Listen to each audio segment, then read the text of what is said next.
In my video yesterday, I started brainstorming on how to build a lightweight, portable, compact, easy for one-handed disabled me to carry in a downtown environment nightclub and bar rig. It's a mouthful, right? Now, the reason I'm building this is because every nightclub or bar that I've worked in the last 10 years provides PA and lighting, but they do not provide any kind of mixing board or CDJs or turntables or anything like that. In the old days they did, today they don't. So not only do I have to build something that I can manage one-handed, but I have to build something that fits in the environment I'm working in. Unfortunately, a lot of the DJ booth areas or DJ setup areas are incredibly cramped and limited for space. So if you show up with a 3-foot long controller case, you're out of luck. It ain't gonna work for you. Could I use just what I use for my mobile system as far as my rack goes or my Pro Vent table goes? No, it's too big. 4 feet is too long. 24 inches is probably too deep. It's got to be small. Got to be portable. And I've booked 6 events between next weekend and the end of April at this one club. So it's time to build a rack, so I don't have to cannibalize my mobile system rack every single time I go out and gig. It looks like I'm going to be working at this place and doing a lot of nightclub and bar work from here on out, which is a good thing. The pay is there. So I was waiting for some hardware to come in. We're going to look at that today, but first I wanted to talk about some of the comments on my last video that I put up, and I encourage you to look at it if you haven't. Some people said, I've never heard of that. Every club that I've worked at all over the world or the country or wherever they are always has a mixing board and CDJs. Well, in some of the big clubs, they may. But them not having these things is becoming more and more common, and some people in the comments said that too. And it makes sense when you think about it. Because a lot of DJs, quite frankly, are divas. They will only work with certain equipment.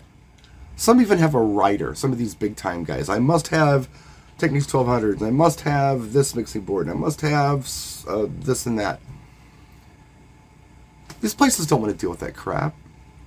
And they don't want to keep updating their stuff to work with your iOS or your OS or your whatever you're using, be it Serato or VDJ or whatever. It's too much for them to keep up with. And we're kind of fussy anyway when it comes to what we use in general. So it makes sense that DJs bring their own stuff. It's kind of like if a guitar player would go to a place where, they had bands and they don't have a guitar there for the guitar player. The guitar player brings his own guitar, effect pedals, amps, all that stuff. It's how it works. So it kind of makes sense. And the price reflects this because I'm not going into these clubs and working for a few $100. It's just not happening. I'm making pretty good money. So I'm going to build a system that's going to work well for me and them. Good sound, easy for me to use, easy for me to carry, set up, break down, and like I mentioned, it's a downtown environment I'm going to be working in, skyscrapers and the whole bit. Might even Uber down there sometimes, Uber there and Uber back. I'm only going to have a couple cases when I'm all done with this. It'll be pretty cool and compact. I've built systems before, kind of similar to what I'm looking to build today, or start mocking up today anyway. And I'm using the Pioneer stuff. I don't use a controller like a lot of people use a controller. I use a mouse to control the software and a mixing board to control my audio. It's just how I do it. So I was waiting for an X stand to come in to see if this VMS2 rack I had laying around right here would even be a viable option. So let's test fit it and get started. Welcome to the mess I'm making. Here is the X stand that I got, and 14.5 inches is where it locks in the first position right here. As you can see, that's pretty narrow, right? Let's test fit this 14.5 inches with the lid of the VMS2 case and see what that looks like. It does fit, but I don't think, that's dangerously wobbly. It needs to be wider. So let's go to the next position and see what that looks like. Okay. It's a lot more stable. Let's see what this looks like on here. Okay, that barely fits. And it could fall off an edge pretty easily. I don't like that. But I got an idea. What if I took the lid and flipped it upside down like this? These legs have to come in a little bit. There they go. What if I did that? Then the legs could have no possible way of spreading apart, falling down, whatever. Nothing's going to slip off. I like that. That feels pretty good. So now, let's measure it. Got a tape measure here. And let's see how tall this is.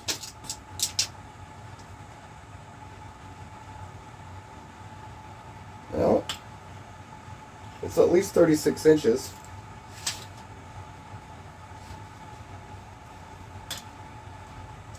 Yep, 36 inches on the dot. That's pretty good. Our depth is 17 inches. That's fantastic. We can work with this. Alright, so now we have a 36-inch tabletop, which is perfect. I love 36 inches. This is not going to cause me any back strain or anything. I'm going to put the rack on top of the lid. Of course, there's nothing in it right now. But I can set this on here. You can see I can physically manage it empty.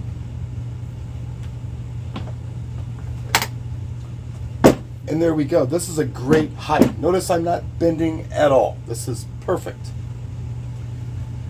And then we have this laptop lid. Now my initial thought was to come into this case and rip everything out and start over and drill these rivets out of this shelf mechanism and eliminate that, because with the shelf extended, what do we have here? Let's just get a rough. With the shelf extended, we have, it looks like 25 inches. But I think 25 inches like this might be okay. I want to try it for my first gig. I'm not going to eliminate this laptop stand. I'm going to leave it there. If I don't like it, I'll have to figure something else out. But if I like it, I'm going with it. I do have some ideas of some things that I can do if I have to eliminate it to save some space. But for now, I'm going to keep it. I was concerned about bending over to type, but really, I mean, look at my position here. And you know what? I've got a laptop that has crashed on me several times. So I don't really mind using it here to see if it's going to be safe and stable. This is the same size laptop that I'm currently using, although what I'm currently using is indeed lighter weight. But I do like a 17-inch screen. My concern with getting the laptop closer to me is that I'm not going to be able to see it because I'm old and I need reading glasses now. I could do this without reading glasses, and I think I can type and stuff without back fatigue. I think this would work out okay. The mixer that I want to put in here is a Pioneer DJM 250 Mark II. It's what I use for the Rockville rig that I built. I don't have one, and Pioneer actually has them out of stock right now, but retailers have them. I can order one, but in the meantime, since I don't have any mobiles coming up, I can use my DJM 450, which is the exact same physical footprint. Incidentally, it has the same sound cards and outputs and all of that as the Nexus units. It comes in a little under $400. The 450, this one's going to cost a little more. I think it's closer to 8 or 9, but the 250 is around 4. The only thing it's missing are effects that I really don't use anyway, so no big deal. Now here's problem number one. If I put it in like this, which I may do, I may eliminate this padding over here and shove it over to have a little bit more room over here for a mouse or something. But I may just use this. Just setting it in the case like this, I'm blocking the headphone jack in the front. So I'm going to have to put something there to bring it up a little bit. I've got some foam on order that's coming in tomorrow, but in the meantime, I have some foam that I cannibalized from an old JTS case that I had laying around. Same type of foam that I have coming in tomorrow. It's, I think, 1 inch, about. It fits right here. Perfect. And if I put the case down, or the mixer down on top of this,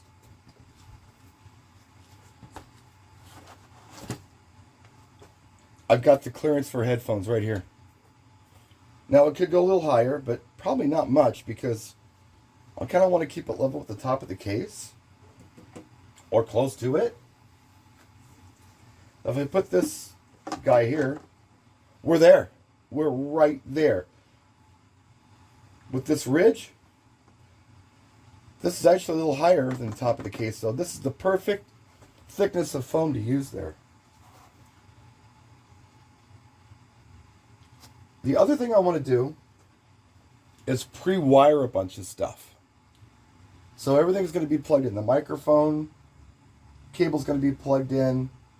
The outputs to the club system, the pigtails anyway, and the power supply for the computer itself. I want it all hardwired into here. So a lot of it might go under this mixer. If that little 1 inch is enough for some of that stuff, it might go under here. If not, I've got a few inches in the back. I might be able to fit some stuff down here. I don't know yet. Now with the system that I built for Swisher Sweets for Tour Source, I had to move the mixer over to make way for the mic mixer, but I'm not using a mic mixer now. So I like things to be centered, so maybe I'll run it like this. I don't know. I'm going to have to do something, because I also have to incorporate a microphone gooseneck into here. And I've got a gooseneck right here. I'm thinking the corners where it's going to go, right here in the corner. Because I got to do a microphone on a gooseneck, because I can't hold a microphone and work a mixing board or type on a computer or work a mouse at the same time. So I need this. I don't think over here would be good. I think here would be good. I could even go back here if I wanted to. That might be all right.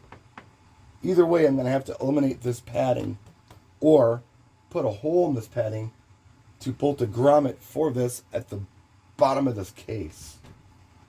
But, the best way to really figure out how this is all going to work is to plug it in and see how I would use it, and then make some judgment calls from there. So let's do that. Okay, here we are. As you can see, the height is very good for me. And my belly's not that big. See, the shirt's making it look like it's sticking out. See? I get stuck in. Anyway. Laptop here. VDJ's up and running. This is all MIDI, by the way. With the 450, it also MIDI's up with the 250 Mark II, which is why I'm going with it. Again, I don't need the effects. I have the headphones connected, no problem. And I'm actually hanging the headphones, just came up with this, off of this rack hardware here on the other side. Works fine. Gets them out of the way. And here is my little wireless mouse that I use. Some people have suggested that I try a trackball, and that's probably a great idea, but I don't know if I want to relearn how to do something between now and next weekend. It was very difficult to learn how to work a mouse left-handed after my stroke. I don't know if my dexterity and my coordination is good enough to learn how to use some brand new thing. But I know this works, and it's wireless, and I like that. I don't have a place for it set up yet. Just having it in here is incredibly awkward. I mean, I can do it, but it's a real pain in the butt. I mean, if I'm trying to find something, let's go up here. Let's see, local music. I don't know. If I go to desktop, I think I had some music videos here I could throw on just for fun. Yeah, I'll throw a music video on. And I will move my crossfader over. I will press play. I can bring this up. Of course, I can hit the Q, and it's coming through there. Let's turn my headphones up. You actually kind of hear some Debbie Deb coming through my headphones. That's how I DJ anymore. It just works well for me one-handed. I'm comfortable with doing it that way. So I would then put another track over in this deck.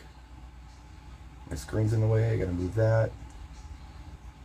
And then when I'm ready to, switch it over, I simply do this, move the crossfader over, and I'm on the second channel, no problem. If I hit Q, that's my master. That's what I'm doing here. So anyway, that all works. Problem is, the mouse is awkward. The mouse is incredibly awkward. And that really sucks. I don't like that at all. So either I've got to shift this mixer over and tear this out, which means it's not center anymore. I like it center, but that's not the end of the world if I got to shift it over. Or I somehow figure out a way to raise this surface a bit. I'm going to anyway. I've got some foam on order. It's 2 inches thick. I'll be putting it here on the sides just to kind of keep this thing, in place like you do in a case. Same stuff you use in like gun cases or microphone cases or whatever. Maybe that would be enough to give me a little more room to play around here. Because I don't need tons, but I need a little more than this. The other thing that I've sussed out is that no matter what, the microphone gooseneck here would be a bad idea. I would just be bumping it all the time. So if I grab the gooseneck, wherever I put it, where the heck is it? Here it is. So it's 13 inches long. If I put it here, it's obviously in my way. If I put it back here, it would seem to be out of the way, but when I'm using it, it would absolutely be right in my way of my keyboard. However, if I put it here, that might work out. I might have to lean forward a little bit to talk on it. I don't know. Let me put a mic on there. Got a mic out. Heck, did that thing go? Here we go. Just a mic I grabbed out of the mic drawer. Yes, I have a mic drawer. I know it's ridiculous, but I do. And I'm still looking for microphones sometimes. That sucks to be me, huh? You collect stuff over the course of almost 40 years. And sometimes you hoard like I do. So, okay, now it's got a microphone on it. If it was here, yeah, I guess I could move it forward and talk on it. It's going to be straight up there. I could bend it forward and talk on it without leaning over, it seems. And then when I wasn't using it, I could just knock it out of the way. That's what I do on my system now. It's actually sitting on the lid of my case over here. And the lid of my case also works as my mouse pad. Just consolidating it in this case. If it's a little back here, it's probably not a big deal. Back here, might be a little far away. There might be good. There'll give me plenty of room to operate my mouse and not too far away from me. I might put it there. So I'm going to have to cut a hole in the padding over here and insert a grommet on the bottom of this case and stick this in there. And I might even have to put an extension on it. I do have an extension that I grabbed out of my hardware case. If I'm clever about it, I can use this little extension to, make it come out a little further so it's not so deep into the case. I don't know. These are the kind of things that I'm going to have to work out. So the best way for me to do things is to just kind of mock them up like this and see how they work. Find the problems and then build. And usually what happens is I go way complicated whenever I'm building something. I think of all these crazy convoluted things I need to do, like remove the laptop stand and, take all this stuff out and build this and build that. But once you really set everything up, you know what you're working with. You know what you can deal with. Sometimes there's lucky mistakes. I love lucky mistakes. It's part of being a DJ for me. And it's definitely part of building for me. Lucky mistakes are cool. Hey, didn't know how that would work, but that's working pretty good. And that might happen as we go. I'll know more when I get my foam tomorrow. If this all works out, good. I'll probably use the 450 in here for now. And I'll order a 250 Mark II because my wedding season doesn't start until probably May or June. I've got time, but I will get it ordered up this week. And when it does come in, I'll put it in here and I'll rebuild my mobile rack. So I'll have a rack for mobile with wireless microphone stuff, DBX Go rack, everything I need for that. And I'll have this rack. The only other thing I need for this, I think, is, and I might have one, I gotta look, I need a 1/4 inch microphone because that's what this accepts. And the 250 accepts 1/4 inch microphone in to XLR female out. And I don't need a long one. In fact, I prefer a shorter one, like maybe 3 feet, 2.5, 3 feet. If I don't have one back there in all my stuff, I will order something online. I'll get it in a few days, done and done. In the meantime, yeah, I could cannibalize my mobile case even more and pull stuff out of there. I'd rather not because I got the cables organized pretty good in there. So, still stuff to do, but this is our start, and it's Saturday. I'm not going to the club until Friday, so I have some time. That's it, guys. I hope you are enjoying these videos. This is my thought process. I'm going to make mistakes along the way. I'm going to come up with new things along the way. I'm going to get suggestions from you along the way. Who knows what this is going to look like when it's all said and done, but this is the process. This is how I do it. How do you do it? Let us know in the comment section. We'll see you tomorrow. Probably. I'll get some foam in. I can start hardwiring things in here, like the power supply for the laptop, and there is actually a external power supply for these mixers, the 450 and the 250 Mark II. That's all I really need to hardwire, though. There's nothing else. The mouse is wireless. But yeah, once I get everything kind of set up, I'll know more what I want to do. Before I go tearing this thing apart and shifting the mixer over, let me try something else first. And if that doesn't work, we'll shift the mixer over. It's not the end of the world. So, all right, we'll see you tomorrow. Thanks for watching. I appreciate you so much. Practice and enjoy.